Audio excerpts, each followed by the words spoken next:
I wrote the book Cultural Intelligence, CQ, because I believe passionately that all of us as leaders want to crack the big problems and produce real change. The trouble about big problems is that they have no respect for boundaries. They splurge across boundaries, whether that's between the public and the private and the voluntary sector, whether that's between the North and the South, between different generations. They're messy things, the big issues. They require a coordinated, a collaborative effort. They cross the boundaries.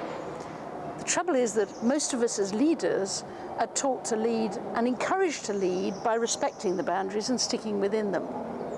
And there are simply not enough leaders with sufficient cultural intelligence to be able to cross the boundaries that's required of us if we're going to deal with the really big problems, the complex and the messy problems that we deal with, both in society and in our own organisations.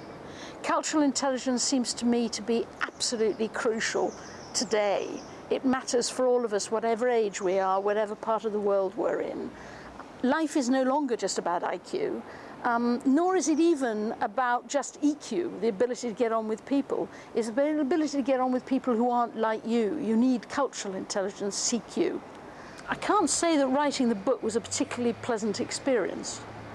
I met lots of people who I have an enormous amount of respect for and whom I found enormously frustrating on this subject because they were successful but in their own worlds. And I got annoyed with my own generation because I think we've almost confused politeness with cultural intelligence, and we sort of skirt across cultural differences without really making any effort to go below the politeness.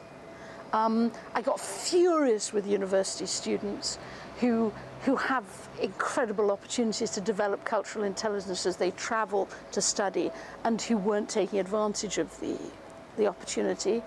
But I also, the most important thing is I met loads of people who kept on pointing out how poor my own cultural intelligence was.